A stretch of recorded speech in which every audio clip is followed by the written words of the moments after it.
Okay, so are we ready to bring it to order then? And clockwise around the table, say your name. This is Charles Fletcher.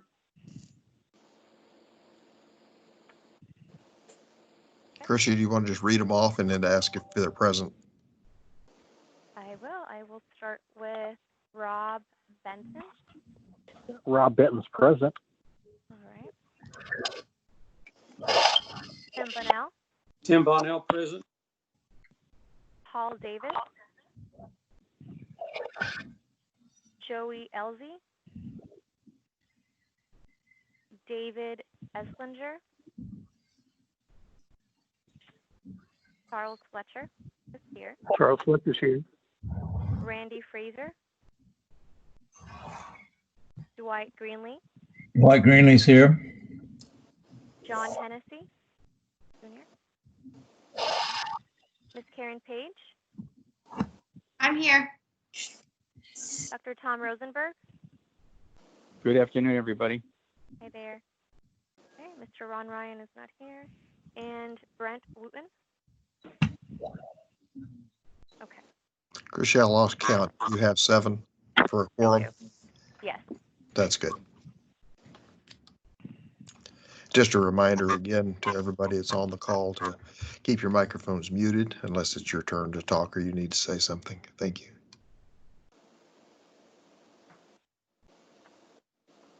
Okay. Okay, are we ready for doing approval of the minutes? This is Dr. Rosenberg. I recommend approval of the minutes from Monday, March the 2nd, 2020. This is Karen Page. I second the motion. Okay. Got that. Do we have a second? Yes. I got both. You have reached the maximum time permitted for recording your message. If you're satisfied with the message, press 1. To listen to your message, press 2. To erase and re-record, press 3. Somebody's got a live phone line with a voicemail running there in the background. If you're satisfied with the message, press 1. To listen to your message, press 2. To erase and re-record, Charlie, press I 3. think that's your phone number. That it might be, but I don't know how to. If you're satisfied with the message, press 1. To listen to your message, press 2. To erase and re-record, press 3. I'd say just press 1. It'll all be this meeting. Sorry you're having trouble. Your message has been sent. Please try again later. Goodbye. Okay, that'll work too. That works. Unknown Automation participant saved us. is now exiting. Okay, so all in favor of approving the minutes, say your name. Aye. Rosenberg, Charles Fletcher, aye. Rob Benton, aye. Tim Bonnell, aye. Dwight Greenlee, aye. Karen Page, aye. Charles Fletcher, aye.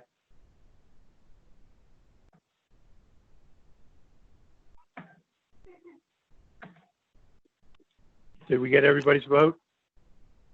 I got everyone. Okay. Move on to the next item. It should be Victor's director report. Okay, thank you, Mr. Vice Chairman.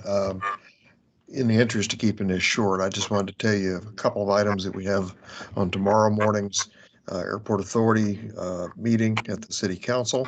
One is a approval of the selection criteria for the construction manager at risk. Is a delivery method we're using for the aviation fuel farm at Eisenhower Airport project.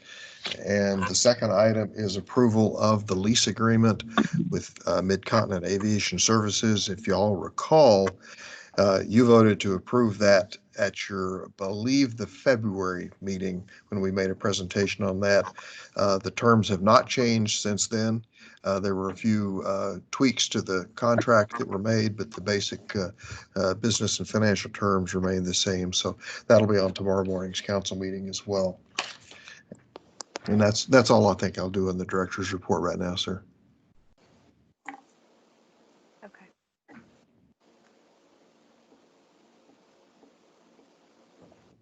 And Charlie, can you see the minutes on the screen? I mean, the agenda.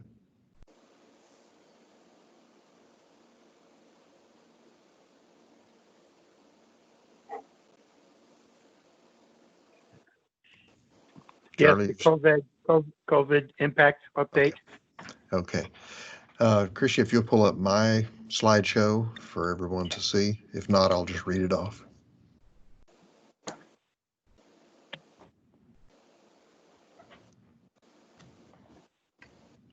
Perfect.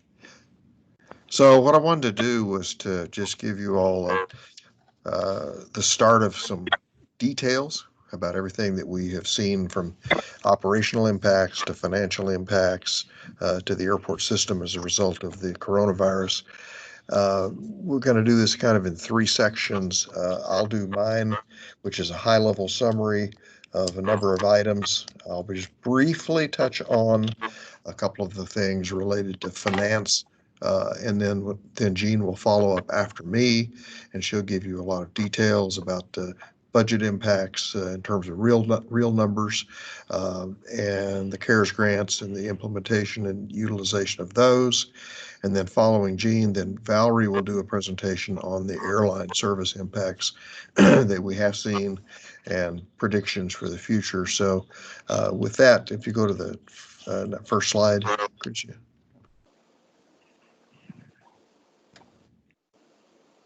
Actually, the second slide now. There we go. So this is, no, go back up. There we go. Slide number 2. There you go. This is probably something that you all have heard nationwide across this country. All airline traffic has declined about 96% every day since early March. The TSA has been reporting how many passengers go through the checkpoints at every airport in the country. And that 96% number reached its bottom in April. April was the worst time of all. We think we have bottomed out. I will tell you that I just saw a survey this morning that gave me a little timeline that says that on March the 1st, traffic was pretty much at the 100% level of everything was operating pretty normally. On March the 11th, the World Health Organization declared COVID as a pandemic, and the traffic started to drop at the airports on that day. March 15th is the magic date. That's when the CDC came out and said that no more gatherings of more than 50 people. And then travelers started dropping very heavily. And by March the 16th is when we started seeing the drop in traffic here. And then from then on, for the last 2 weeks of March, dropped significantly. As you can see, we went down about 47% for the month of March. We went down 95% in April. The number of actual airline flights flown in and out of here were down 11% in March and at 54% in April. Our parking lot activity, which is a huge revenue generator for the airport system, has dropped as well, with revenues down about 8% in March and then 95% in April. Next slide. Our food, beverage, and retail concession revenues inside the terminal were down about 49% in March and at 85% in April. Rental car revenues were down 40% in March and 85% in April. General aviation traffic from the tower counts at Eisenhower were down 36% in March and 57% in April. The airline traffic and parking revenues are, however, starting to show an increase. Very, very slight, but there's an increase in May. The problem is that no one knows when things will get back to the 2019 record levels. There's just literally dozens of financial experts and airline experts and airport experts around the country that are predicting what the forecast periods might be. Some say that by the end of this year, we probably 50 to 80% back to normal. Next year, maybe even a little bit higher. Some are saying this could take 2 or 3 or even 4 years to get back to 2019 levels. And Jean and Valerie will talk about those two things a bit more in their presentations. So next slide, please. Here's a little chart that I put together to show the month of May. of how the traffic has started to increase. You can see a little bit of a trend line there. April was, as I said, the lowest time of all. We had about an average of 121 passengers per day leaving in April. So you can see the numbers in May are starting to go up. We had a good Memorial Day weekend with 668 was the peak so far.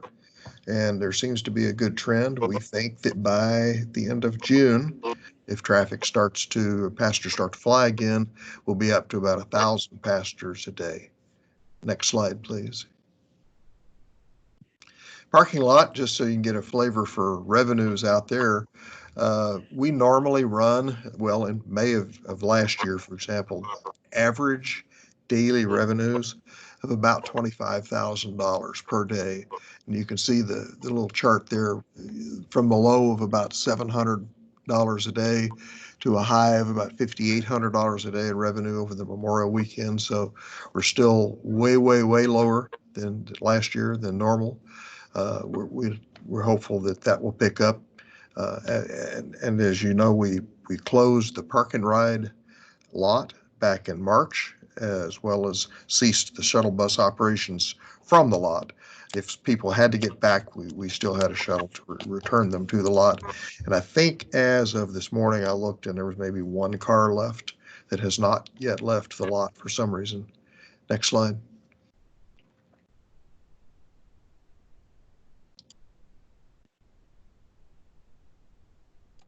One of the things that has happened starting in March was that tenants across the airport system have requested some kind of relief. And there's been a significant amount of discussion on this on a national basis with all the airports.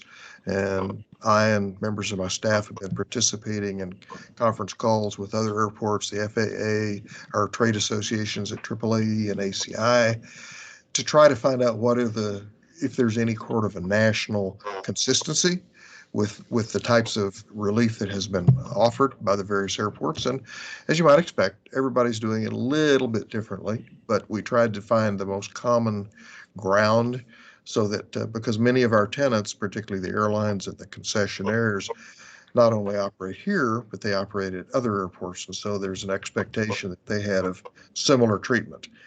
The FAA got involved and issued a series of guidance letters to the airports about what's acceptable under the law and what's not acceptable in terms of how you can treat your tenants.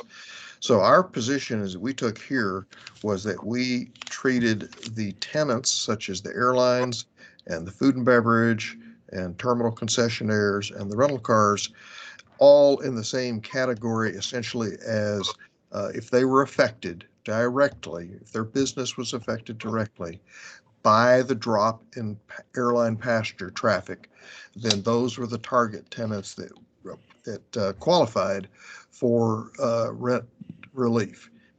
So this chart here kind of breaks it down into several categories. And for example, the airlines, what we've agreed to do is defer the April, May, and June rents and fees, landing fees, etc., for a 6-month period. Then they would start repaying those fees in the months of October, November, and December to fully catch up. We also agreed with the airlines that we would postpone the mid-year adjustment of fees that we normally would do this summer as required in our contract. And then we'll try to use the rate stabilization fund that we have created over the years to try to minimize the impact on future rates and charges in the next year and so forth.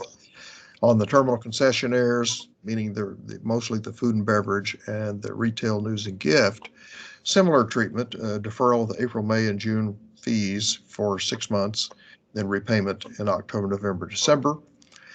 In their case, we reduced the minimum annual guarantees that they are required to pay in a proportion to the passenger traffic drop.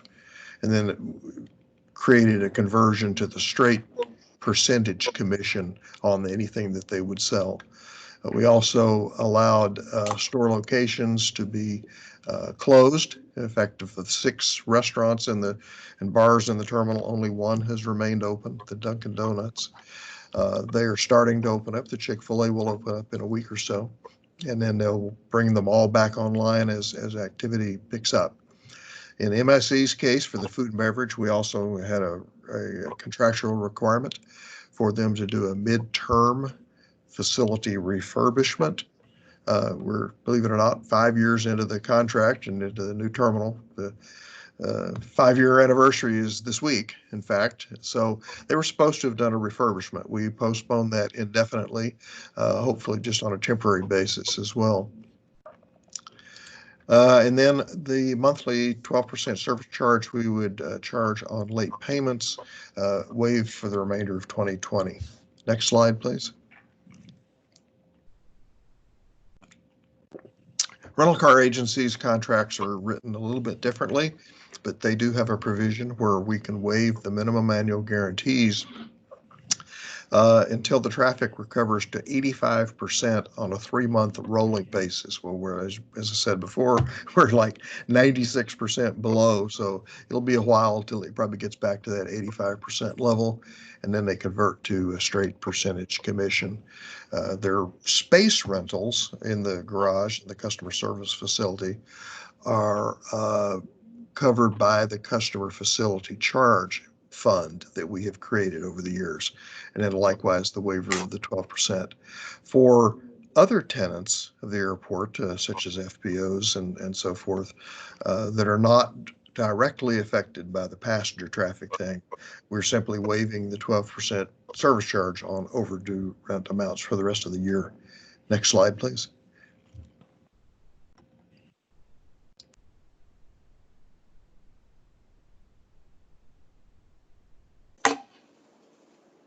Uh-oh.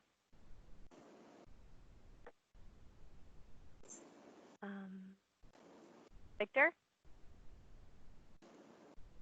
Can you hear me now? Yes, think your that- camera just went out. Yeah, I don't know what happened. Anyway, so we've had to make some serious cuts to our budget starting in March, and I'll just kind of flip through some of these to show you that we've, and they're not in any particular order of importance, but we've instituted a hiring freeze across the board for vacant positions unless there's a mission critical need to fill something. We furloughed some part-time workers. We've canceled staff travel. We've temporarily paused our paid marketing and promotional expenses, like just billboards and that sort of thing. As I mentioned before, we shut down the park and ride shuttle bus operations. We've adjusted numerous outside contract services, such as the parking management, because I believe we've had to, they've had to furlough about 16 employees in the parking lot, mostly cashiers and some shuttle bus drivers. We've paused or canceled other vendor contract services, such as window cleaning, landscaping, sky caps, certain IT services, and so forth. Next slide. Capital equipment purchases in the operating budget have been deferred. Capital improvement projects, which is a significant amount, and Gene will talk about some of the dollars on that in a little bit.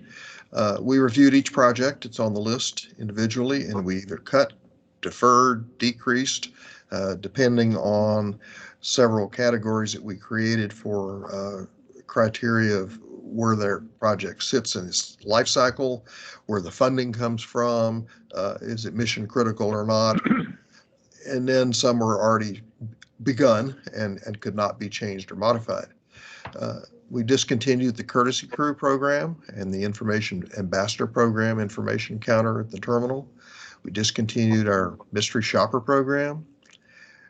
We deferred a major project acquisition for the license plate inventory system in the parking lots. That was a several $100,000 item. Next slide, please. We've deferred non-critical training, which primarily is out-of-town training that would involve travel and expenses for hotels and so forth. We've limited overtime across the board if activities necessary for mission-critical operations. We've also just kind of gone across the operating budget and made some reductions as well. And lastly, we have not stopped examining the budget. We're going to continue to look at all activities and see what could be reduced, cut, or adjusted. And quite frankly, nothing is sacred at this point. We're looking at everything. Anything's on the table right now. Next slide, please. That's it. That's all. Okay. So with that, I'll answer any questions you may have. But as I said, Jean's going to talk about specific numbers of the things that I mentioned, as well as a lot. So if you want to just kind of hold your questions till after she's done, that's okay too. And with that, This is Charlie. yes, sir. Does Gene have the total number of what we don't have coming in versus what we got? I understand we got 11 million. Was that from the CARES Act? She is going to talk about the use of the CARES Act grant and how we're going to apply those towards where we need to put them and what the law says we have to do with them. So if Gene, you want to segue into your slideshow now, and I'll shut up for a while. Okay. Once Chrissia gets it pulled up, we'll see if it Yes. displays okay for everybody.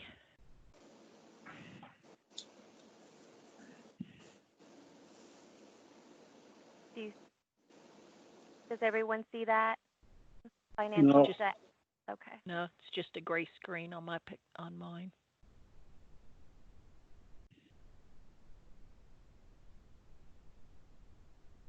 There you go. Okay. Okay, go ahead and go to the next slide.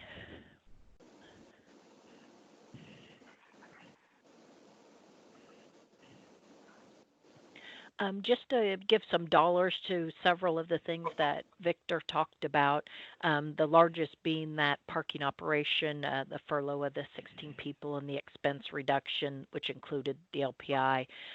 That was something that we did very quickly with the shutdown of that lot. And you may, if you were on airport, you may have noticed that there were the north end of the lot was full of cars for a while, but that was a rent-a-car that was leasing that from us just as a place to put cars because they weren't on the road anymore. So that was a significant reduction for us right away.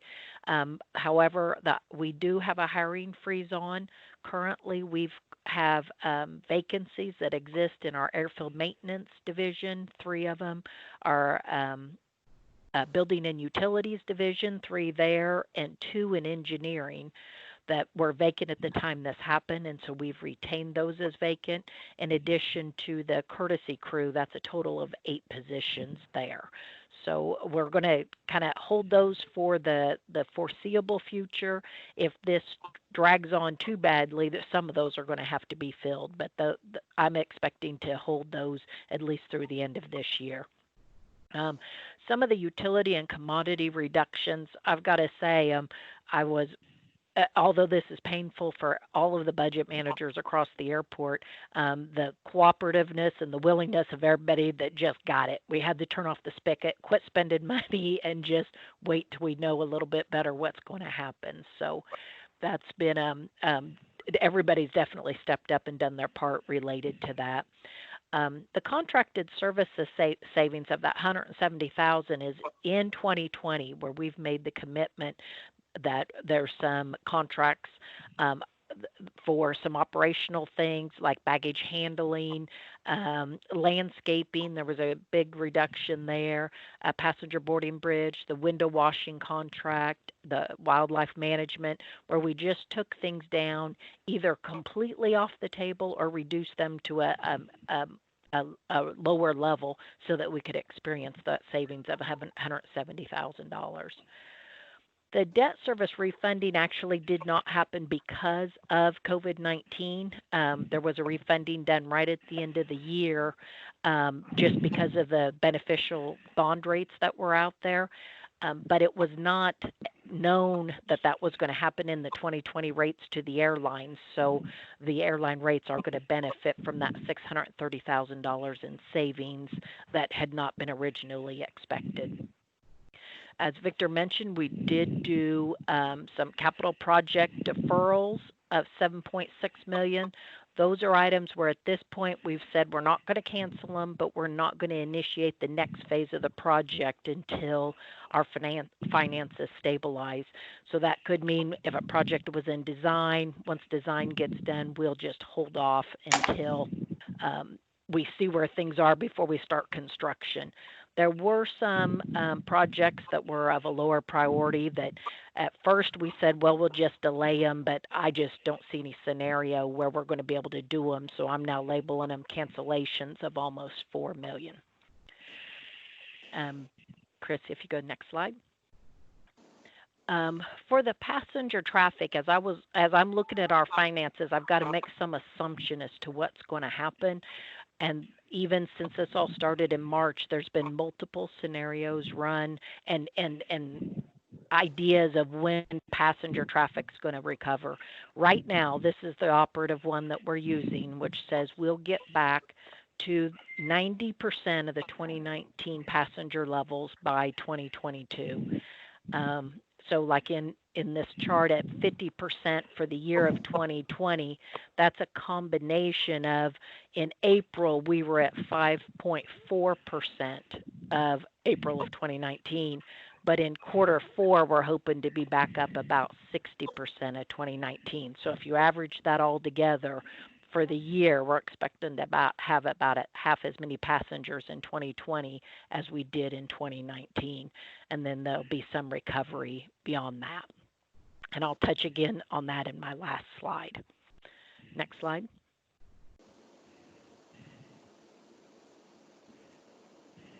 Next slide.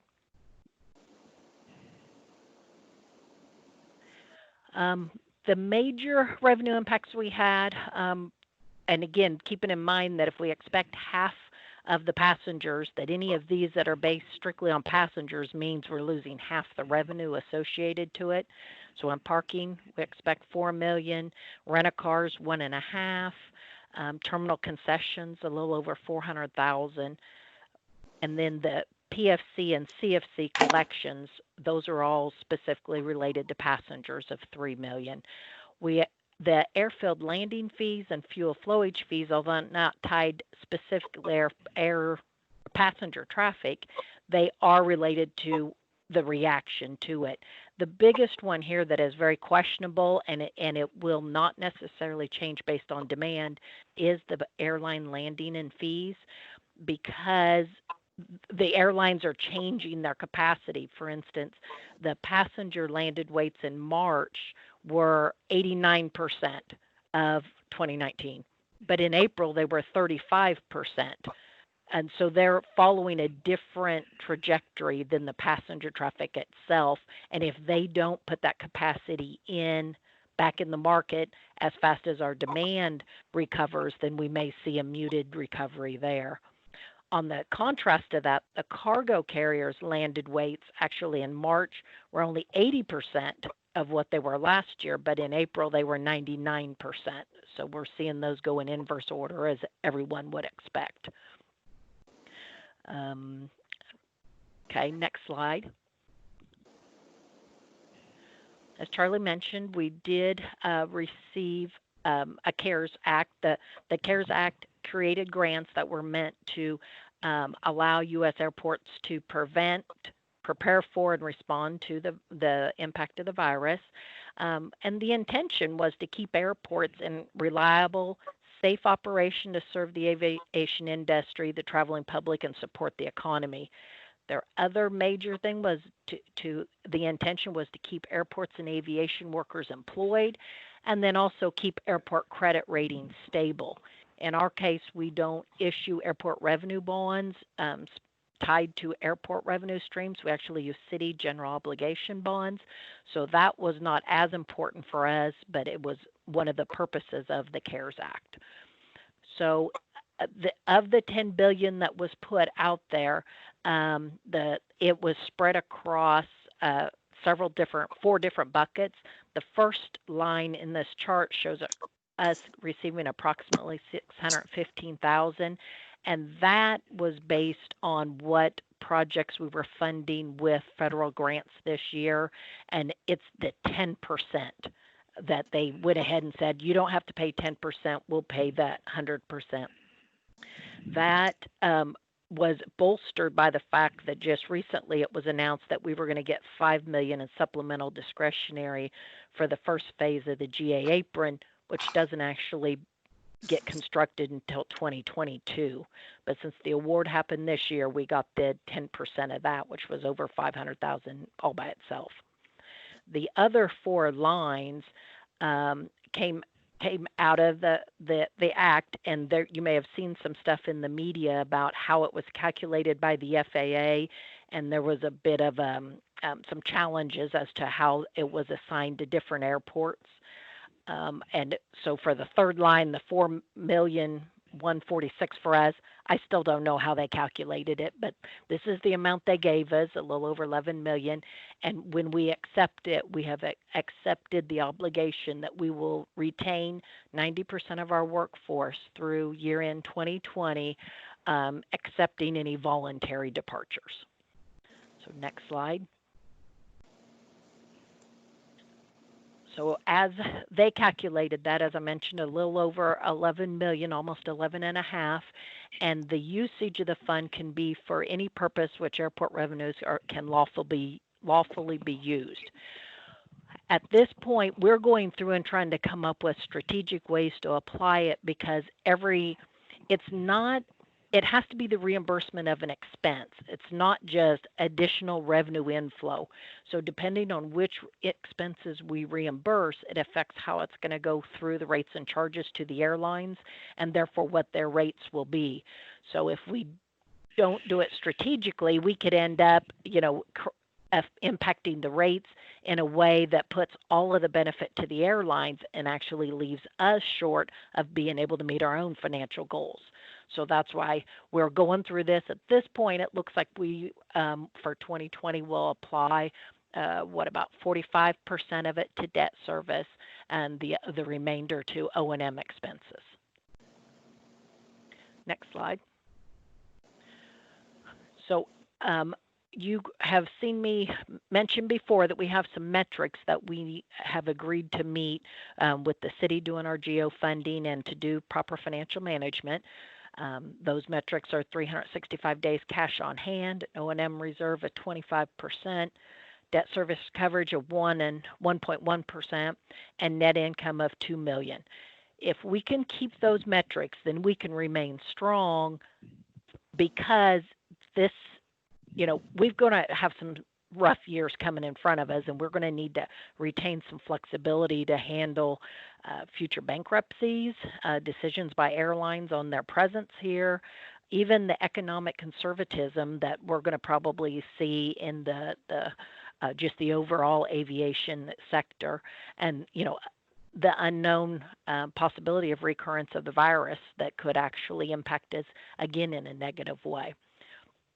So as we ran it through the financial model, trying to say we've got to retain those metrics, we were able to, and yet we need to maintain airline fees, obviously, to be reasonable. So we were able to attain that for 2020. We could keep the landing fee at the rate that it is currently, even though it's based on activity level, and even though the activity went way down, typically the rate would go up inversely, but we applied those CARES Acts to keep it at the current level, and actually a 4% reduction in the terminal building rate is what we think we'll be able to accommodate. But when it came to 2021 and 2022, we've got some work to do. We have not been able to maintain level airline rates yet, unless there's another CARES grant, which there is a proposal out there that called CARES 2, but we don't have any details on that. Otherwise, we'll need to be looking at, cutting, around $5 million in expense. And again, those have to be strategic cuts based on how they'll flow through the rates and charges. I'm actually glad not to be to be a calendar year airport right now, because those airports that have a fiscal year end of June 30th are really having to scramble. So we'll be able to watch this a little bit more and make good decisions about our rate setting in 2021. Next slide. I mentioned that we're using a recovery that says 2020 is 50% of 2019 and 2021 is 75% of 2019, and then 90%. That theory has started to be questioned as to whether it needs to be a little less aggressive than that, maybe not showing a recovery till 2025. And also, this recovery that we're doing is called a V recovery.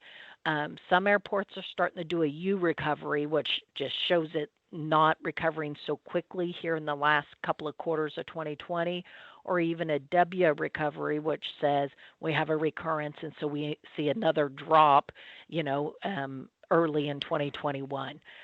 Truthfully, there are so many scenarios that we're just trying to do the best we can with the most likely scenario and then react to it as it comes. But by keeping ourselves strong and really examining all the choices we have to meet this problem, we think we'll be ready for it if it happens.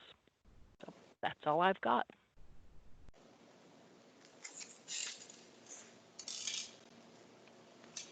Hey, Victor, Tom Rosenberg here. Yes, sir. Wonderful reports. As we get out of this mess, by the way, I want to remind everybody to make sure you get your flu shots this year. That's another story. I've been seeing online a lot of promotions. Vegas is starting to do some promotions, et cetera. Are we going to be doing anything with the airlines, with various areas, whether it's the Bahamas or Cayman Islands, or just to get people out of here to enjoy what they should be enjoying later on? Are we going to be working with, or the airline's going to be working with, any promotions to allow people to do the normal things, travel, get out of here, spend some time in the sun, et cetera? Yeah, we're going to have to start doing that. We've already, you may have heard the TV commercials and radio too, for Allegiant for their Florida markets. They've already started running those for the airport. We've been running commercials on the radio, KFDI, I believe, with just, with some of the generic things that we're doing to make the airport safe and clean and healthy and that sort of thing in that respect. And then we're going to try to figure out what kind of messages are appropriate, because a lot of it depends on which destinations are opening up. So, for example, when Disney starts to open up, in July, and they haven't done it yet, but they will, and Universal and the other resorts and that sort of thing. We just have to kind of strategically look at what places we're trying to get people to go to. And a lot of it has to do, and Valerie will talk about this in a minute, is what flights are there going to be? Because it's still very dynamic with the airlines about canceling flights and not scheduling flights for the next few months. And so as they start to bring back flights that they've already canceled, then that'll tell us, because we don't want to promote a destination if there's no flights to get there. So it's a pretty complicated process we'll probably have to be going through the next month or so.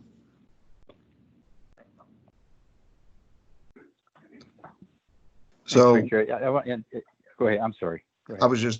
No, you go ahead and finish first. Well, no, I just want to, being an immunologist, what's been going on in this entire complex COVID strange virus, I want everybody to be reassured. When you look at the influenza problems that we had in the United States this past year, 65,000 people did die. But what's interesting is we had the flu vaccine for them, and we also had treatment, yet we still had the issue. I can assure you that probably by the end of this year, don't be surprised if you'll be able to put a patch on the back of your hand or your arm that will initiate immunity to this particular virus or the whole coronavirus areas. Because I've just seen some new research this morning that looks very encouraging. So I want everybody to be encouraged. Don't be depressed. Things are looking good from the standpoint of the medical community. And I'm just telling people to get out and enjoy yourselves. And if you have to wear a mask, fine, for the safety of everyone else.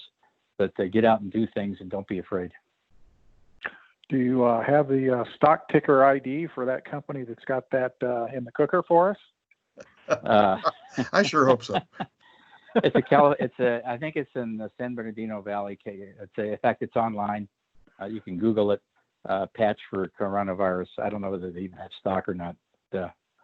I missed Google at $4, so sorry about that. Yeah. just asking.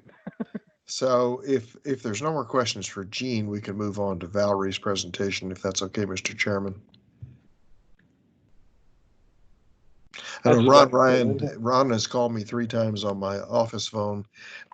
He's been trying to get in, but his cable got cut at his place where he's at. So he's trying to figure out how to get in. Ron, are you on yet? I can't see him coming on, so there's no way for me to admit him into the meeting. I haven't seen him waiting. He said he was going to try to call you on your office line. Is that still tied up? Yes. Maybe if he called Kenley's line, she could tell you what he's trying to do. I think Elizabeth is calling to try to set that up. Okay. All right, Charlie. We're going to move on to air travel. Okay, Valerie. Bring that up. One moment.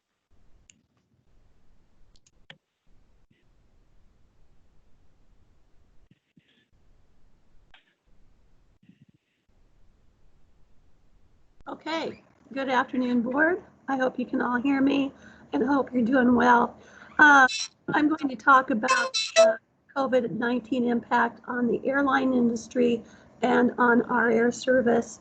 And obviously with Wichita's economy being so focused on aviation manufacturing, this epidemic is going to have a very profound impact on our economy.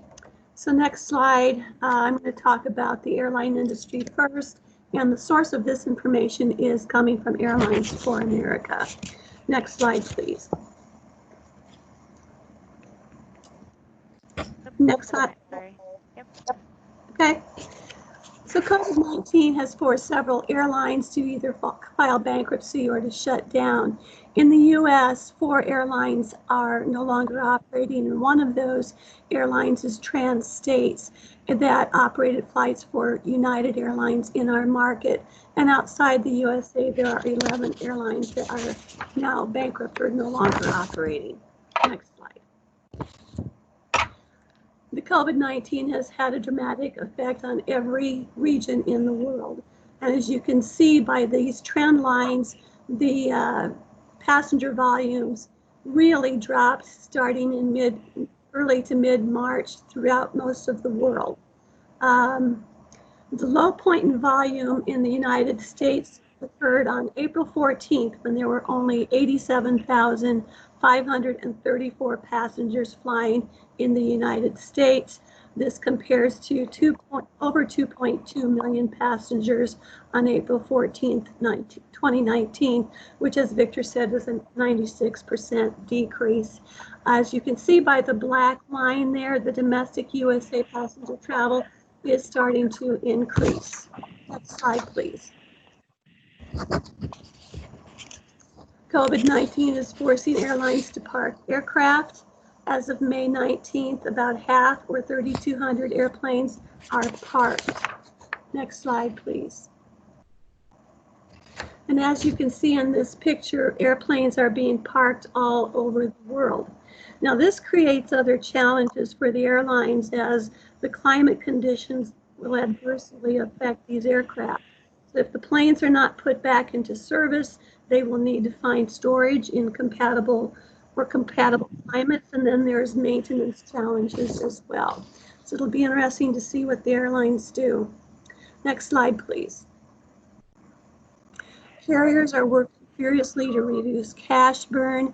If you look at the first quarter of this year, the airlines were burning through $11 billion per month.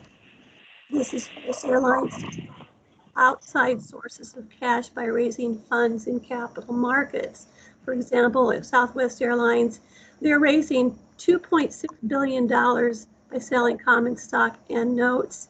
United has raised $1 billion by selling a little over 39 million shares of stock. So what's going to happen is this will leave the airlines highly leveraged, which will keep them from reinvesting in aircraft and from expanding into new markets because it's too risky. Next slide, please. Next slide, please. So airlines are doing everything. Let's go back. Airlines are doing everything they can to reduce cash burn. They are flying cargo in the belly and the cabin of the aircraft, cutting executive compensation, implementing voluntary leave, early retirement programs.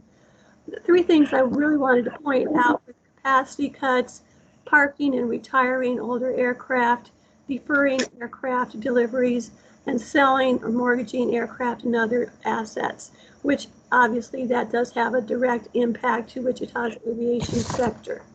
Next slide, please. As Victor mentioned, there are a lot of analysts and experts trying to figure out when we're going to rebound from this.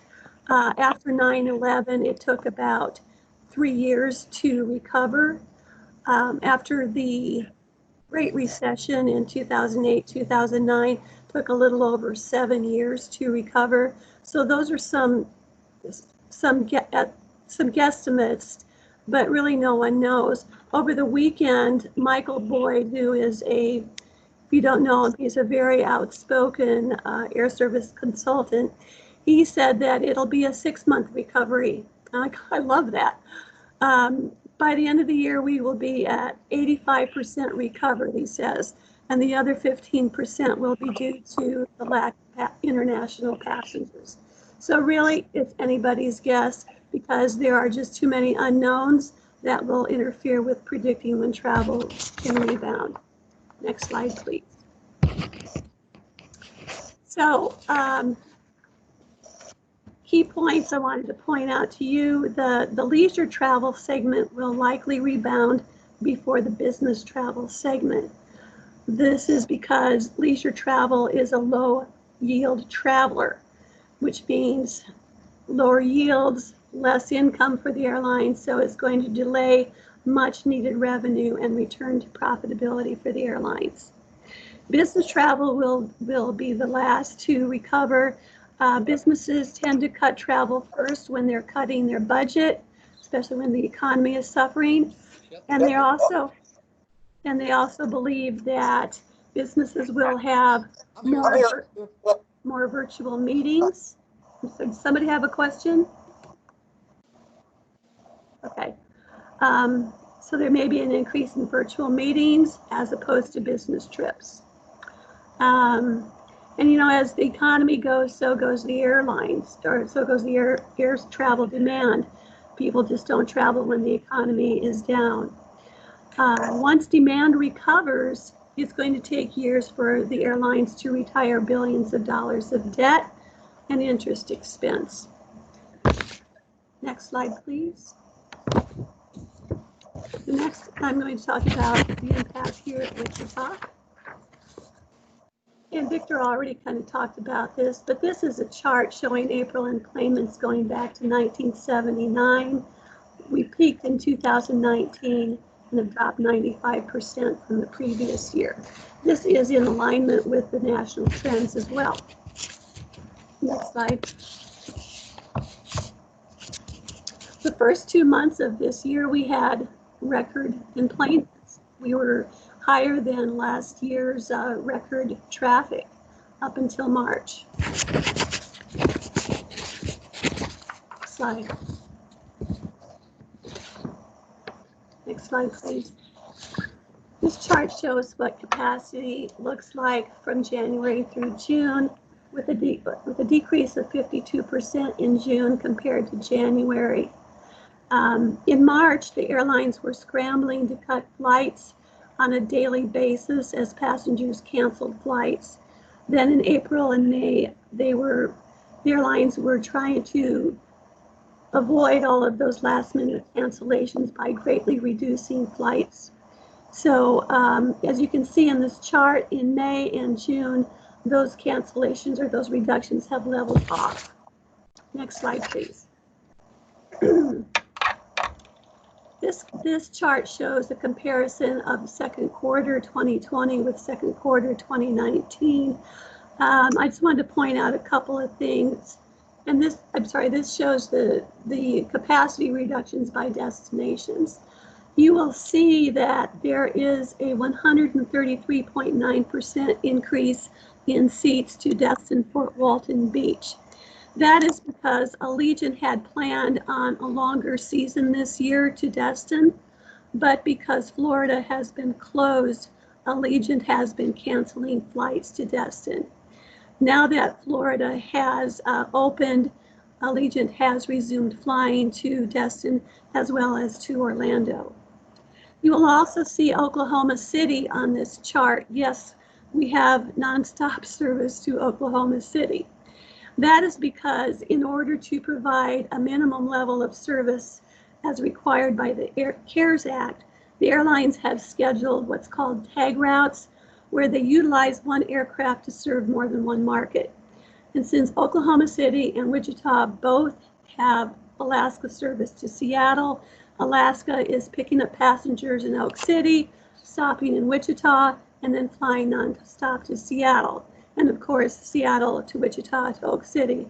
So I don't think anybody is supporting the Oak City nonstop from here, but that is available. Other things is that Southwest suspended service to Las Vegas and Phoenix in May, and they did add a third flight to St. Louis temporarily, but they're now down to 2 flights a day. And Delta suspended service to Minneapolis in May. Next slide. So this is an overview of average daily flights in Wichita. In January, there were 32 average daily flights, and in May, 14. Next slide. If you look at the orange or at the green boxes, if you will, at the bottom, this shows the adjustments that airlines have had to make on a weekly basis. And this is the percentage capacity changes. As you can see, towards the middle to end of May, we're starting to see an increase in capacity. This has been an extremely stressful time for the airline industry, as they've been watching the airlines or the bookings, the future bookings, and have made adjustments on a weekly basis. Next slide.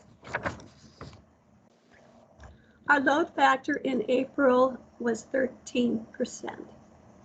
Our average load factors in 2019, which was 84%. And it looks like May's load factor is going to average 25%. So we're making some progress. Next slide, please. Now, Victor already showed you a chart of the TSA daily throughput. This only goes through the Friday before Memorial Day. But there was an increase on May 28th, 321,776 versus 110, almost 111,000 the month before. So it's about 3 times more than it was a month ago. Southwest is seeing an improvement in demand, and it will reduce its capacity by 55% in June, expecting those between 35 and 45%. United is seeing improvement. Delta is adding 100 flights in June. This is system-wide to ensure that it has enough seats. What they have done with their social distancing policy, they promise not to book over 60% full, and that policy runs through the end of June. So the additional flights will be used to accommodate any more demand that in order to stay within 60%. Next slide. So I have some good news now. Starting December 17th, Southwest is adding 1 daily flight to Denver. And this is really good news during all of this other bad news. So this was unexpected, but very much appreciated. Denver is a focus city for Southwest, serving 62 markets from Denver. And they are growing in Denver. They will be adding 16 more gates, which are under construction, and they plan to move into those in mid-2022. And that will offer more nonstop destinations from Denver. Southwest will resume their Las Vegas nonstop in mid-August, and their Phoenix nonstop in July. And it looks like July is the month when a lot of flights are returning. Delta will resume Minneapolis in July. United and American will increase flights to their existing destinations. Frontier will add a second week flight to Denver in July as well. Airlines are closely watching the booking data to determine what markets to add capacity. It's very important that people fly. After September 30th, there could be significant changes in the nonstop market served, and that's because the requirements of the CARES Act that require the minimum level of air service, those requirements, and so the airlines will then be able to make any decisions they want as far as cutting service to markets or reducing flights or whatever. So very important that we start the recovery process fast. Next slide. Airlines are really reducing fares. So if you have not booked any flights to go anyplace, you should be doing that. They're really cheap. They've really increased their cleaning and disinfecting procedures and require face masks, and have added some social distancing programs. But those programs are changing.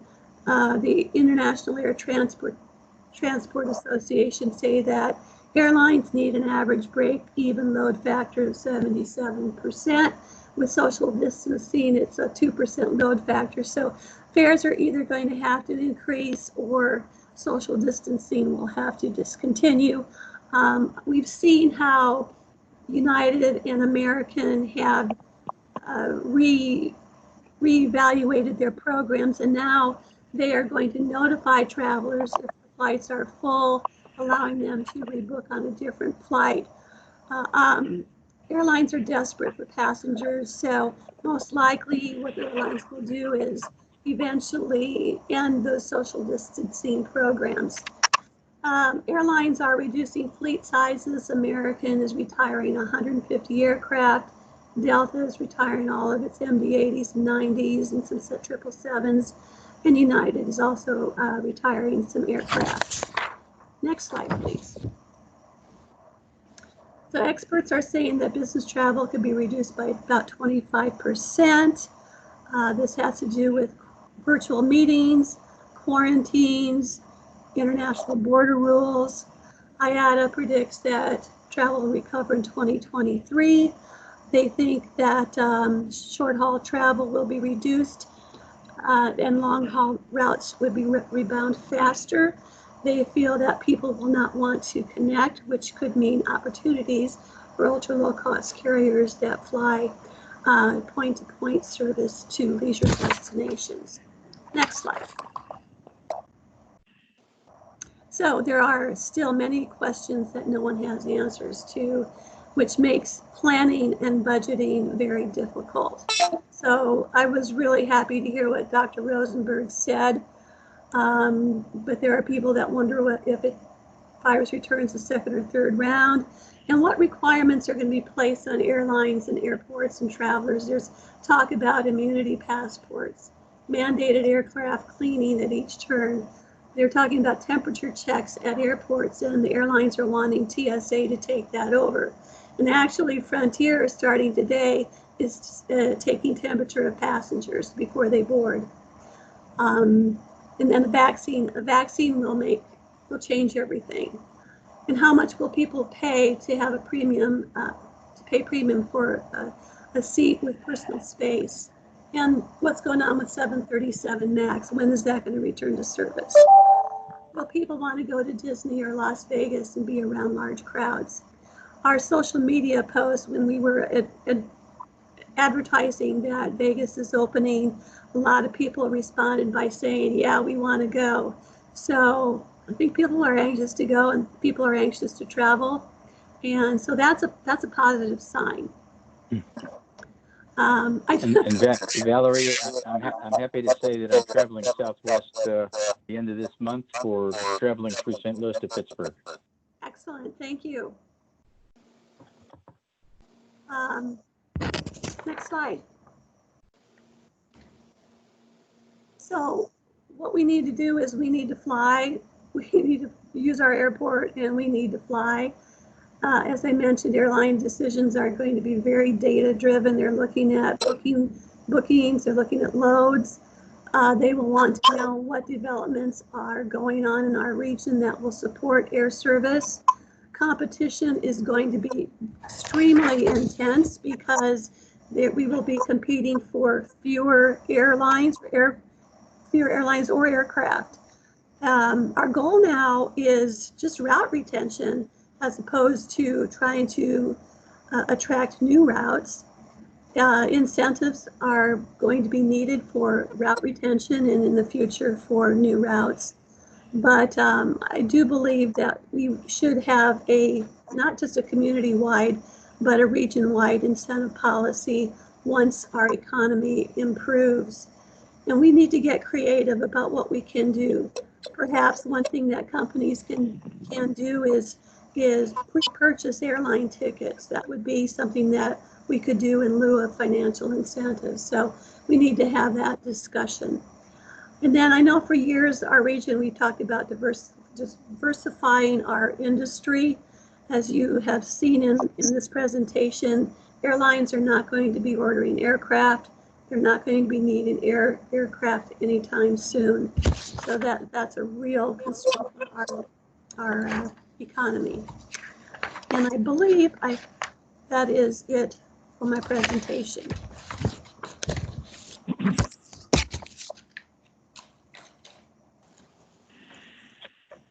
Okay. Before we move on, there was one thing that I forgot to do earlier, and we just might take a couple of minutes now. Brad, are you still on the air? Yes. Would you like to tell them a little bit about what we've done in terms of the press conference and the Facebook Live interview, the messages that we've tried to give out to the public as far as the procedures and the things that we're doing out here at the airport?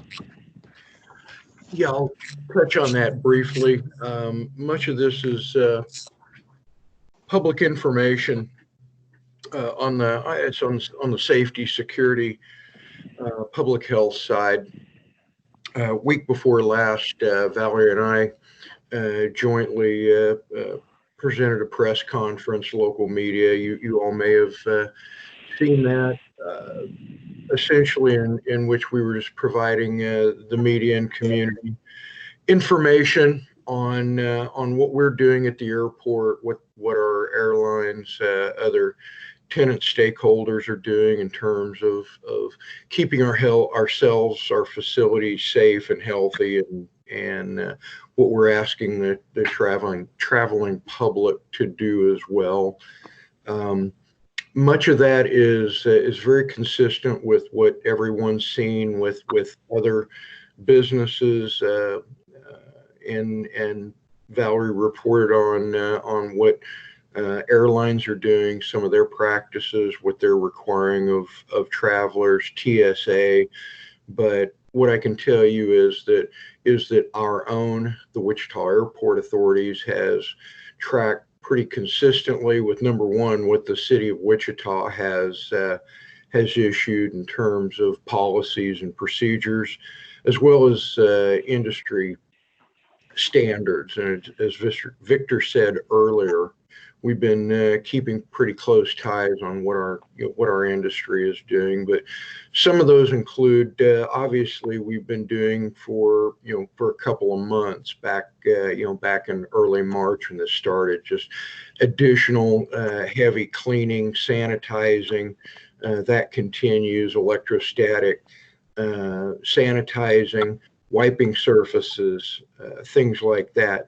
Unfortunately, that gets progressively easier to do in April as so fewer people were here. But those efforts continued.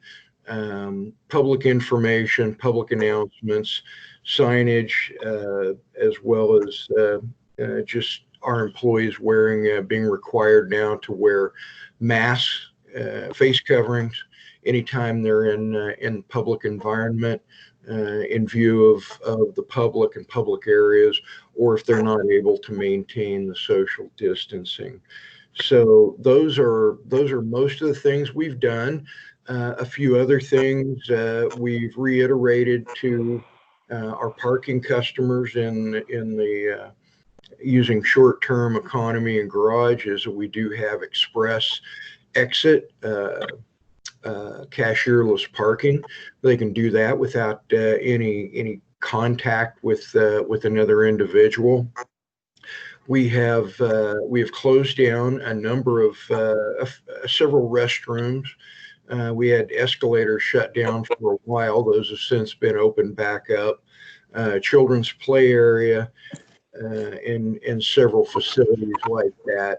We will incrementally, gradually open those back up as the travel demand comes back online. But that's really for a couple reasons. One is reducing touch points and exposure points, and secondly, allowing us to focus our efforts in more of a combined confined areas, shutting water fountains down, things like that. So that's by and large what we have been doing and will continue to do indefinitely until further notice, and hopefully we'll gradually release those and get back to normal. That's all I've got. Thank you, Brad. I appreciate that. Mr. Chairman, I think unless there's any more questions on the COVID stuff, let's suggest we move on to the next item on the agenda. Okay, let's move on to the Lieutenant Irwin Wickley Memorial proposal. Greg, are you on the phone? Yes, I am. Welcome. You might explain who you are when you start. Okay, my name is Greg Zerker. I am kind of the founding board member of the Wickley Airport Memorial. I started with the idea of honoring him on the centennial of his death 2 years ago, which was on October 6th, and we staged Wickley Day. And we started thinking about an idea to honor him at the airport all the way back in August of 2018. And I remember stopping by and visiting with Victor, with Doug. Doug Jacobs is the other board member. Doug, you there? Yes, I am. And then Grant Shoemaker is the third board member. And Grant, you're on, I believe, aren't you? No, I'm right here.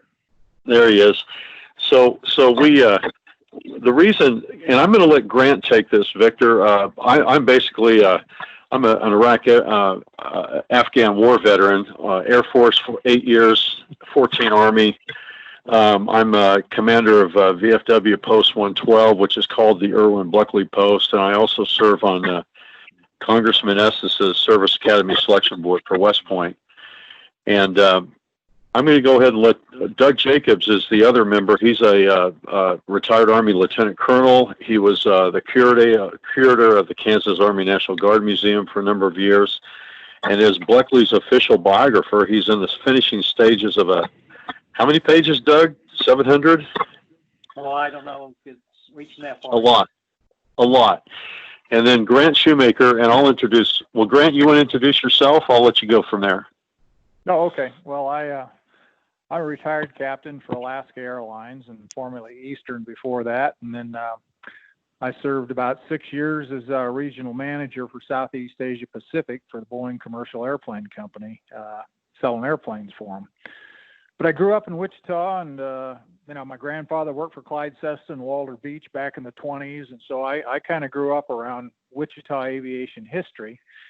And most of you, I assume, are pretty much aviation oriented, just because the positions you have on this board. But the general public, by and large, I doubt if 2% of the Wichita population even knows who Irwin Wickley actually is. And it wasn't because he wasn't a genuine, aviation hero that, was awarded the Congressional Medal of Honor.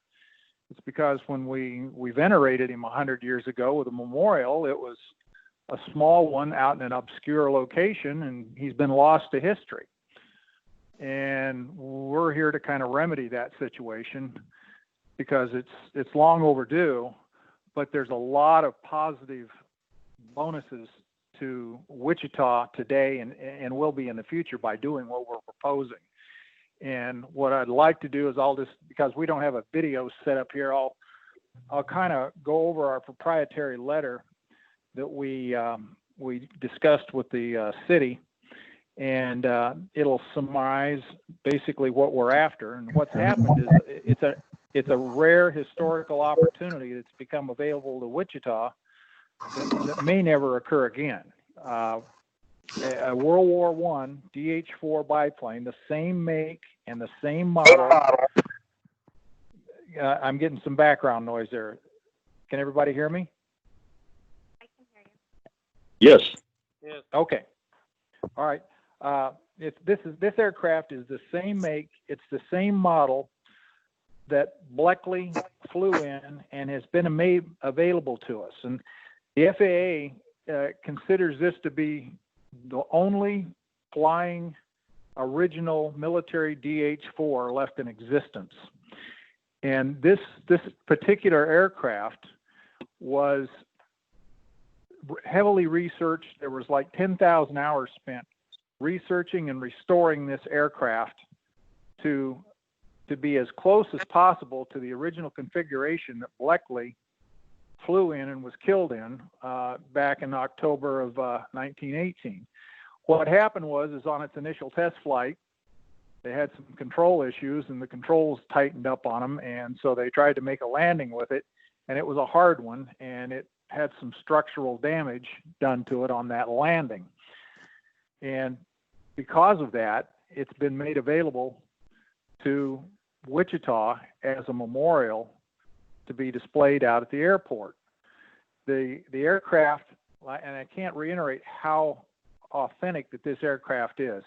It's an original 1918 built, American built DH-4. It's got the original Liberty engine in it. It's got all the controls in the cockpit. It's got the original instruments in it. This thing even has an original 1918 manufactured data plate that has the serial number of the aircraft that Wickley flew in. So to make it, you can't get it any more original or representative of Irwin Wickley's aircraft. Basically, what we wanted to do is to have this as kind of a triad of what could display to venerate Wickley out at the airport. We're proposing that we have some kind of a bronze statue of him, then the DH-4, and then we're going to pursue getting his Congressional Medal of Honor together. And that is basically the triad of the memorial display that we'd like to propose be put into the Wichita airport. The details as far as where it's exactly at within the airport and what, we can work that out. In fact, we're going to encourage all of the members on this board to be involved on, working out those details, because we're completely open to having, as much input as possible from wherever we can get it to make sure that this project is really done right. But our problem is we have a short time frame, and this should go no farther than the board because this is proprietary. But basically what happened was this aircraft was underinsured. The underwriters wouldn't insure the aircraft for what it was, worth. And so because of that, the gentleman is offering to offer the airplane to the Memorial Foundation as a display to help recover some of those costs and monies that are not being paid off by the insurance company. So this aircraft, one, it's unique, but two, we had a 30-day window to secure funding to get the aircraft.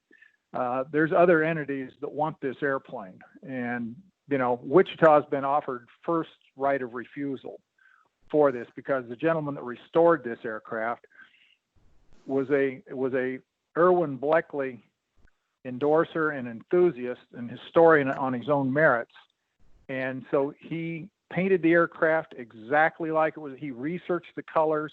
It's got the exact markings on it, the 50th Aero Squadron. You could not have an aircraft short of the original that was wrecked on when Wickley crashed the airplane trying to land it after they were shot down. You could not have a more original representation of what Irwin Wickley flew in. And this project that we're talking about is really the missing link to Wichita's aviation history. As we look out as you come through that airport at Eisenhower, you guys have got a first-class display of Wichita history from day one and how it evolved. But there's nothing really there on Wichita's World War I military aviation legacy. And Irwin Wickley personifies that. We're one of only 3 cities in the entire United States that could put up a World War I Congressional Honor, Medal of Honor recipient memorial at the airport. The only other one is Butch O'Hare's aircraft is setting up there at Chicago's O'Hare, and Frank Luke's SPAD is out there at Luke International in Phoenix. Aside from those 2 guys and Rickenbacker, Wichita is the only other place that could have a Congressional Medal of Honor display like what we are proposing to put in. And the advantage to this, to Wichita, is one, it venerates, somebody that really deserves to be venerated on David what he did. Esslinger. And is now basically, joining. I hear another person joined in, but basically what it does is it gives Wichita a sense of being unforgettable. Like you say, first and last impressions are always imprinted and everlasting on people as they come and go through venues.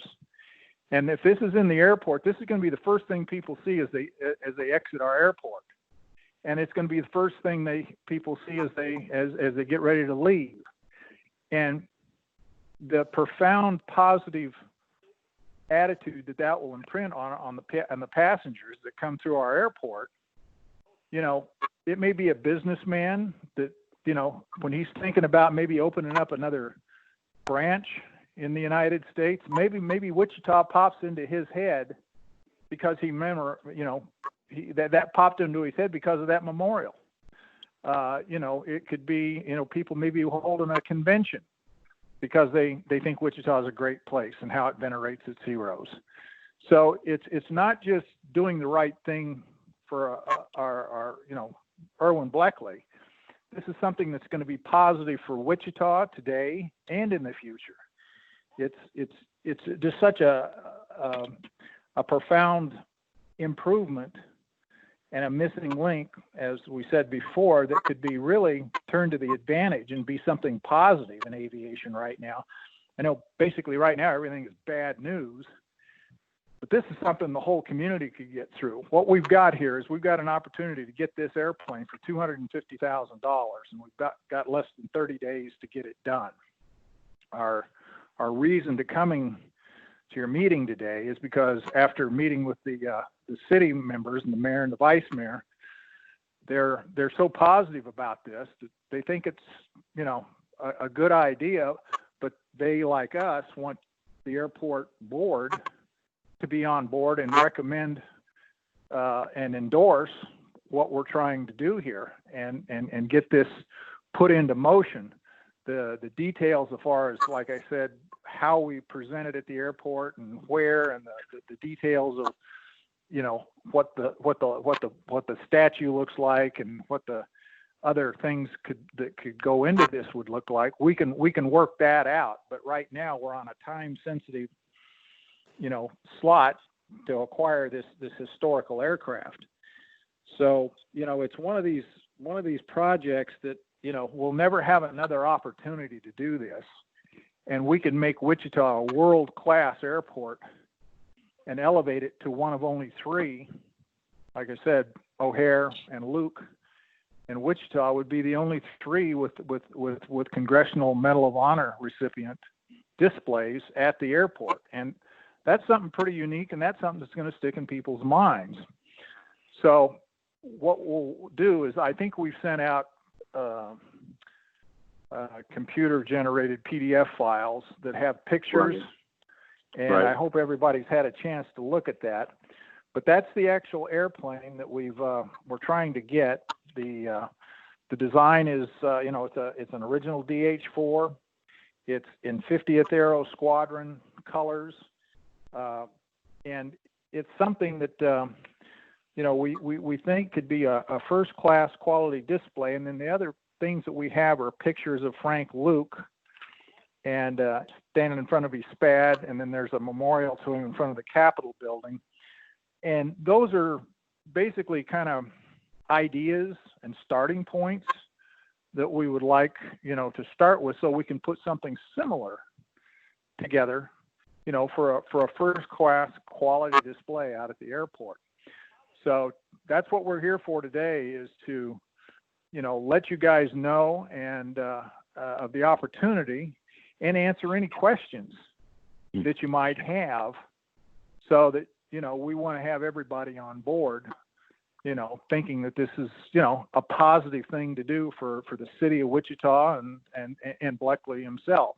So it's a win-win for everybody. The only downside is it's a short fuse, and it's a $250,000 target that we're trying to hit in a short time. So we're going to open it up for questions that you guys might have to, get you guys, comfortable with what we're trying to do, and comfortable to where you guys can vote on it, so we can be on next Tuesday's agenda for the city meeting. Because until we get our approval formally, we can't go forward with even fundraising until that happens. So we're just going to open it up right now for any questions that you might have.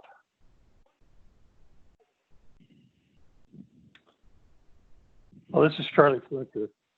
As a military veteran, I'd like to do anything to help somebody who's won the CMH and bring that aviation history back into Wichita Airport. Yeah, this is Tom Rosenberg, as an Air Force veteran. That's all we need is 249 other people, because I'll throw in the first $1,000 if we can get 249 other people to contribute $1,000. There's our $250,000, and we can work on the rest later. Well, we only need 245, because I'm throwing in 1,000 and Doug's throwing in 1,000. All we need is, like I say, 250 people to throw in $1,000, and I'm going to go out to the base and talk to Colonel Tanner and Hazeltine, and I'm going to see if they can go after every Air Force general for $1,000 and every colonel for $5, and we'll see how fast we can come up with some money. I think we can get a pretty good result from just the military, and basically our funding operation is this: once we get the approval, we're going to go out to all the people that were on the DOC supporters list, and just present to them what we're presenting to you, looking for donations. Once we actually get a $50,000 benchmark, then we can go ahead and sign the deal with that earnest money, and then we can go public with our fundraising. And then we're going to go and get on the news stations, get in the newspaper, a GoFundMe.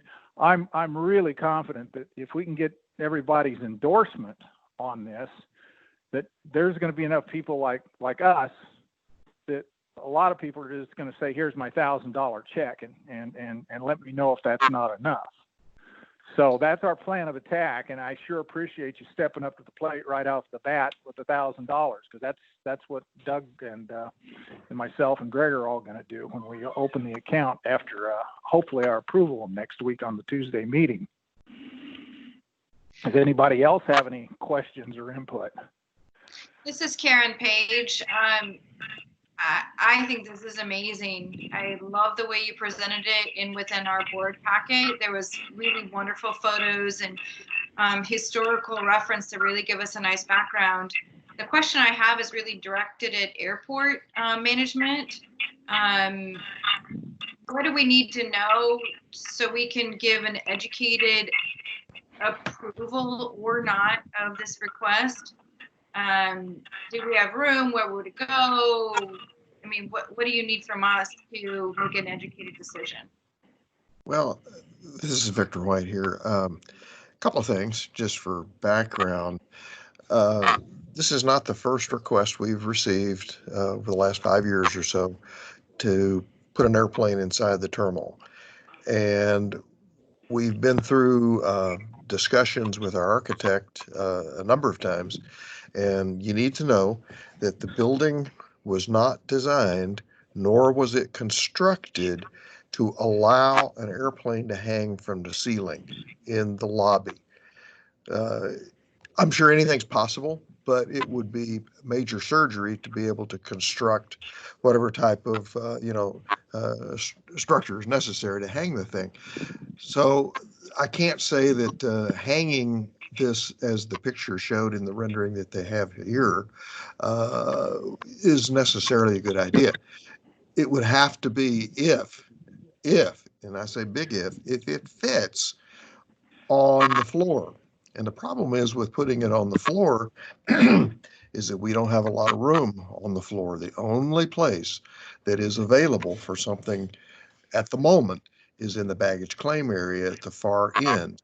Now, interestingly enough, that's also the same location where all of the Kansas Honor Flight's receptions take place, which would make it kind of a neat combination that you have a military aircraft there as well while their ceremonies are occurring. If it could be fit, I don't know. We'd have to have dimensions of the plane to see if that would work. The other thing is you mentioned a statue. We've already committed to try to get a statue of Dwight Eisenhower in the terminal. And there's a location already tentatively picked for that, pretty much in the middle of the building, just to the right of the information counter. But if there were to be a place to put the airplane, you would think the statue could be next to or very nearby.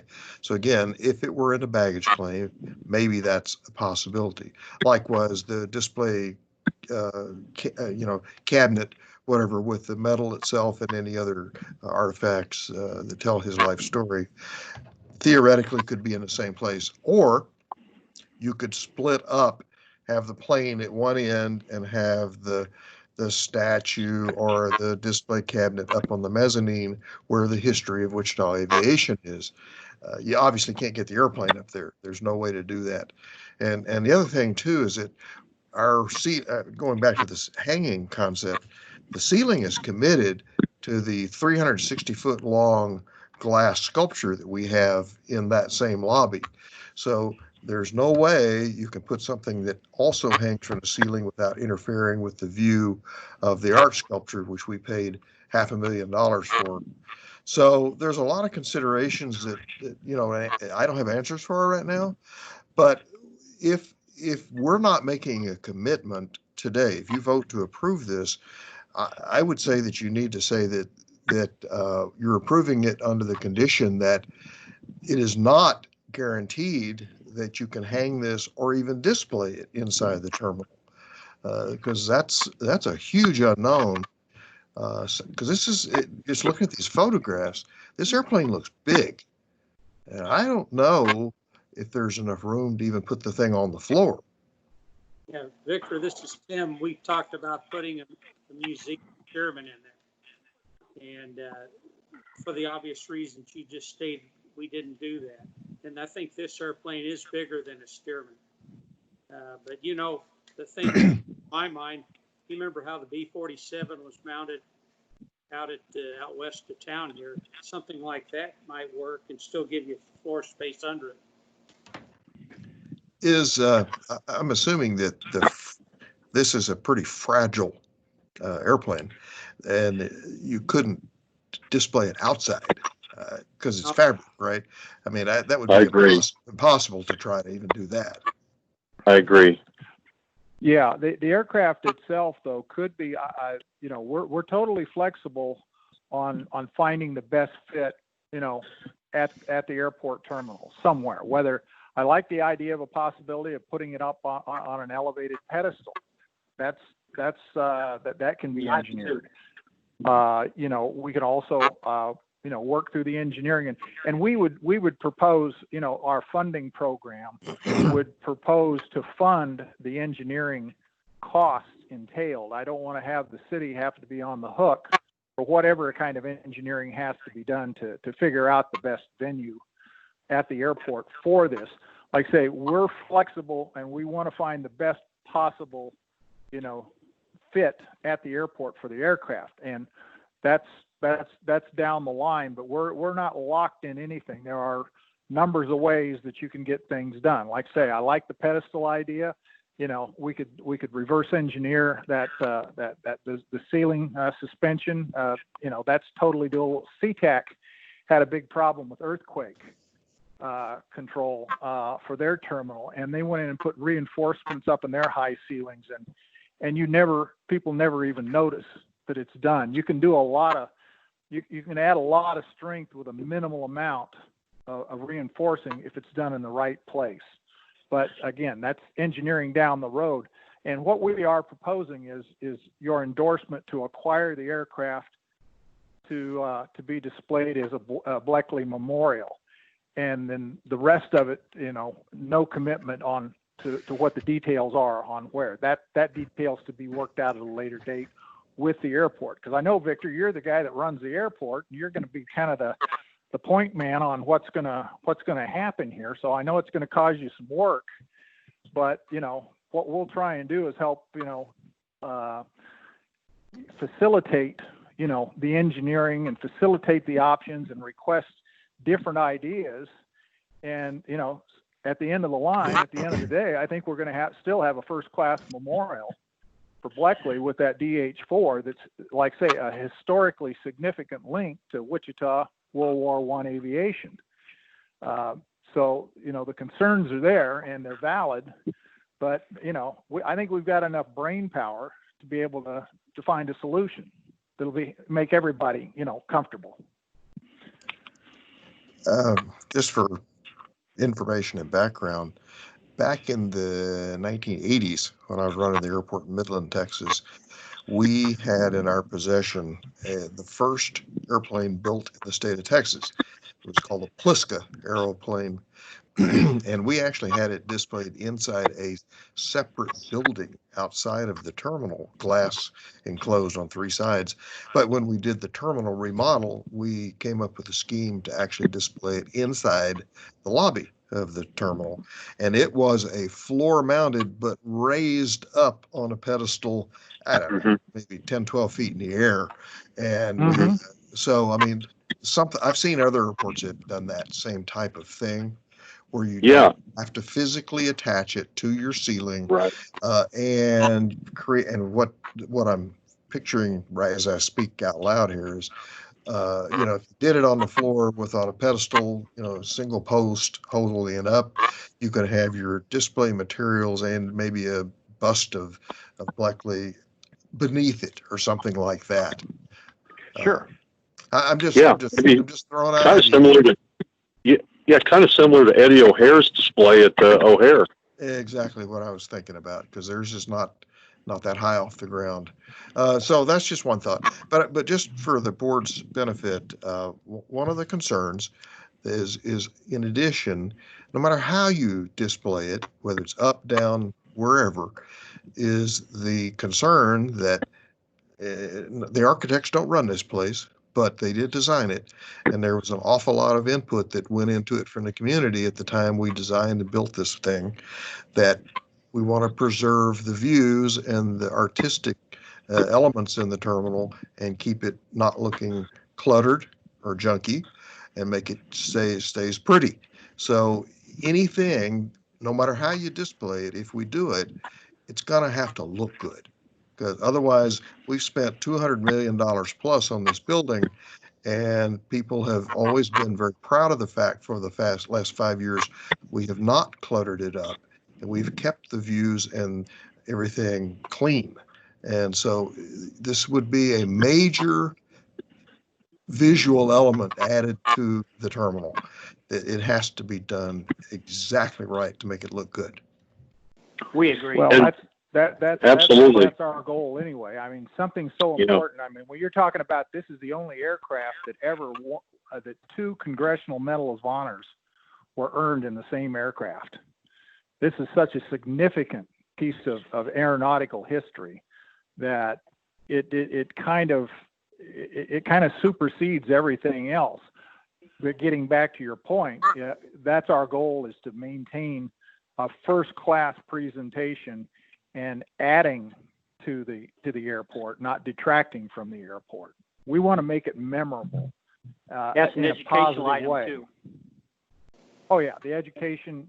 There's all these good things. We're even thinking about having on the display case, having the narrative of what happened that people could download on Wi-Fi into their iPads. Yeah. So they have something to read on the way to their destination. The Medal of Honor moment, basically. Yeah, Medal of Honor mission. There's so much, a lot of people go through an airport, and I'll bet you 90% of them haven't even seen they can't describe the view out that front window across to the parking lot. You could ask them, what do you see when you're standing on the mezzanine? I bet 9 out of 10 of them that have never been here before, except once, could even tell you that. But if you put that DH-4 and the Congressional Medal of Honor there, they're going to remember Wichita in a positive Everybody's got to see it. Grant, got a question for you.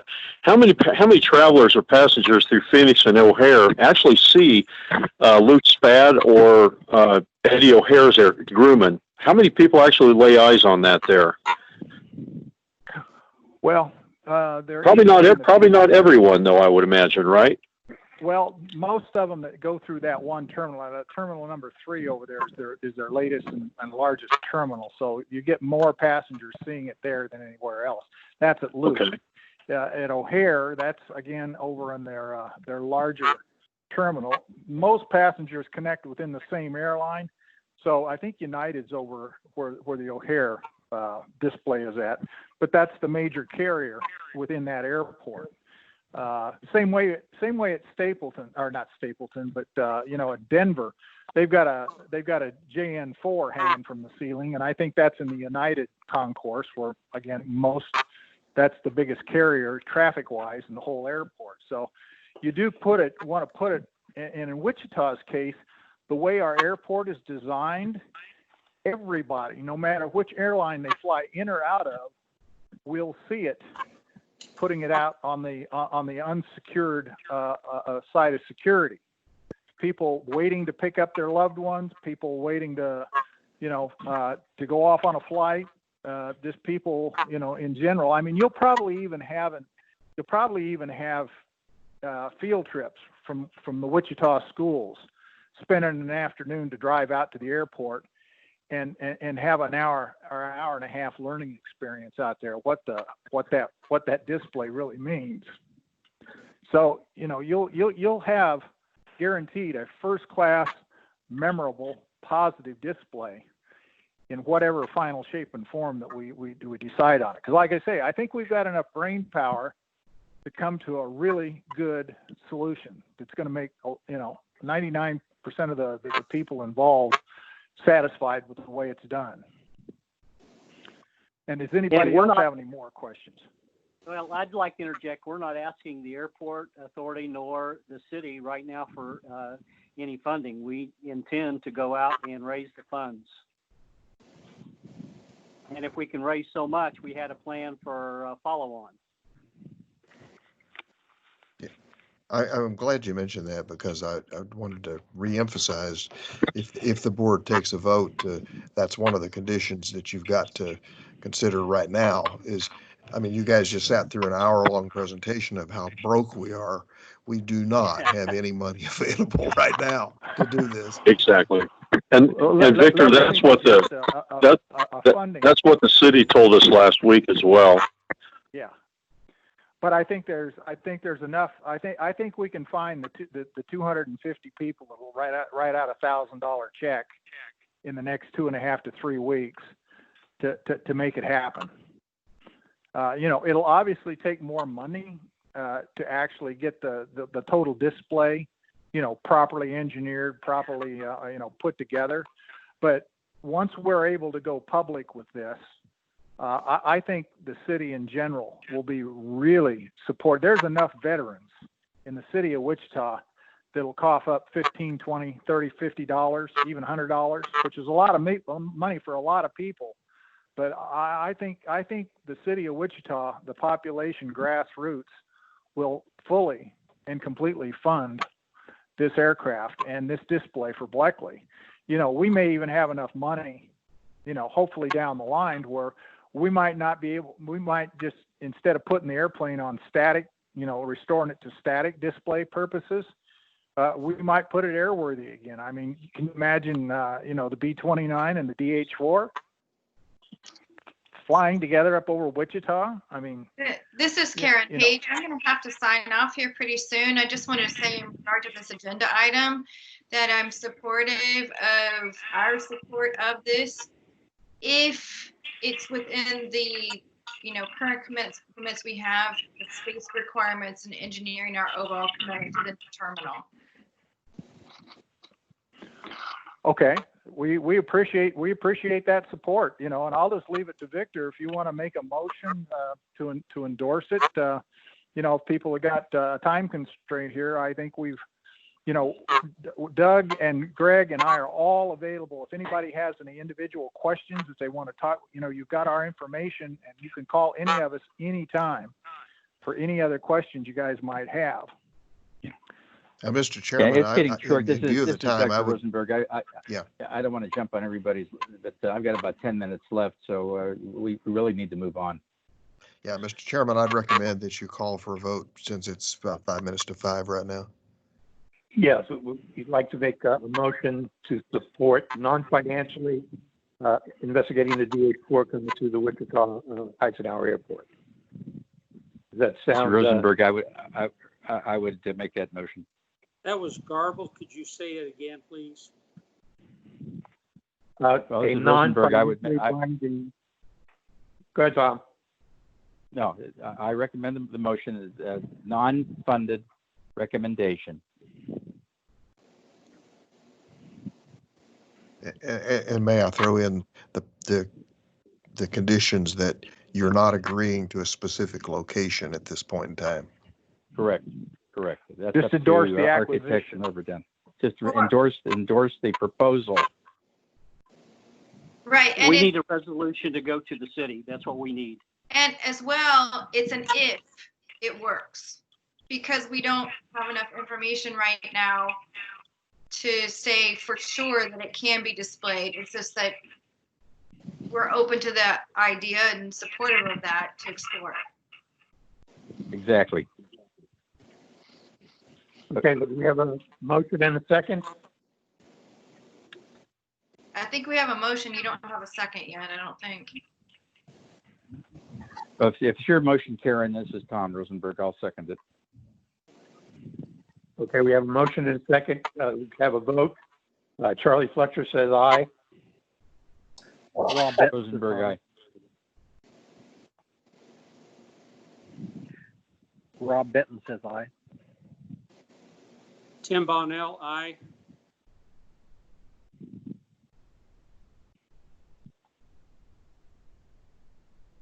So, Chrissy, I don't know if you got all that, but yes, I'm assuming it was unanimous of those who voted, I believe. Yes, and I have first Karen, second Dr. Rosenberg. Or the other way around, whatever works. Okay. And Christia as well on the motion, it should be with those ifs in there, those, parameters. Right, yeah. Okay. Chrissy, this is Jay. Do you have a vote of 7 members? Davis had to leave early. So I'm here. He left the call. I'm here. Oh, okay. Hi. Yep, so that's 7. I arrived late, and more on that later, but I would raise one question. With the virus problems and all of the burning that's going on, I would be real cautious about being able to achieve funds. As my simple math tells me, this country is bankrupt. We're spending $4 trillion a year. We owe 30 plus or minus trillion, and I would be in favor of it if there was a possibility of achieving funding. But I would vote yes on the initial approval. Okay. And we thank you for your vote. Absolutely. We thank all of you for your support. And we look forward to working with you and having you on our board if it all goes through. Well, I've spent almost 20 years on the restoration of docks, so I understand your problem. Right. And some of the dock board members were funders and supporters of Wickley Day, particularly Jeff Pyre, who's a family friend of ours. So we're tied in with some pretty good people so far, but it will expand a lot. Well, it's not an unlimited source of money in the city, county, state, and the United States. I'm just saying that's a caution that I have. And we share your sentiments too. We really do. Okay. Well, I'm sorry I missed the front of it. Maybe I can get a rehash of it later. Thank you. Okay. Okay, so we have a motion that is passed to relate to the city council. Are we ready to move on to project updates? I think we're going to skip that so that we can get the Yeah, meeting well, we're done with what we have to say. And once again, if anybody has any more follow-on questions, don't hesitate to give Greg, myself, or Doug a call, and we can help clarify any other questions you guys might have. But on behalf of all of us, again, we want to thank you for your endorsement of at least acquiring the airplane, and we'll be keeping in touch. Yeah, I second that. We'll go ahead and exit the meeting now, gentlemen. Okay. All right. Thank you. Well, goodbye, and thank you so much for your support. Thank you. So we're skipping project updates. Yes. Any other business? Melvin Jacobs, Lieutenant Irwin Wickley Memorial. Is now exiting. Multiple people are now exiting. Okay. Hey, Greg Zerker. Is now exiting. Hey, Dave Victor, Esslinger, you still there? exiting. Victor, you still there? Yes, sir, I'm here. This is Tom Rosenberg. I would really like to compliment our board, not our board, our executives, you and the entire airport staff that has held on, done the things that they need to do to be accountable, to save money, to be judicious in everything that they've done. So I sincerely, and I would like this to go into the minutes, appreciate everything that the airport staff has done for the Wichita Airport. I think that your accountability has been amazing. Well, thank you. I appreciate that. You beat me to it, but I've been waiting till this point in the meeting to say, really great job, everyone. And I know Valerie had to jump off to talk to Cake. She said in the chat, but I know this is not easy. I know you've been making really difficult decisions, and it must be breaking your heart as it is mine to see the airport so empty.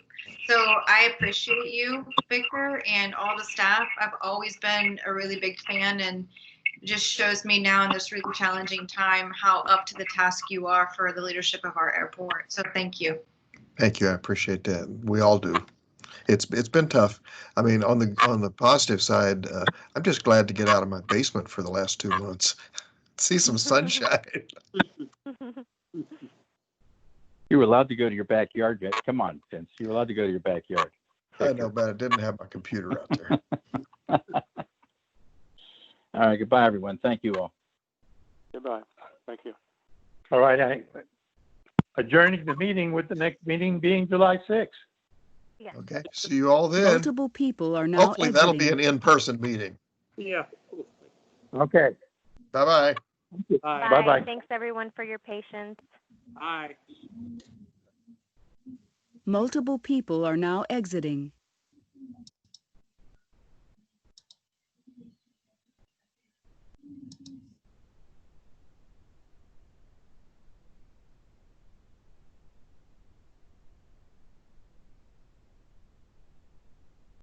Multiple people are now exiting.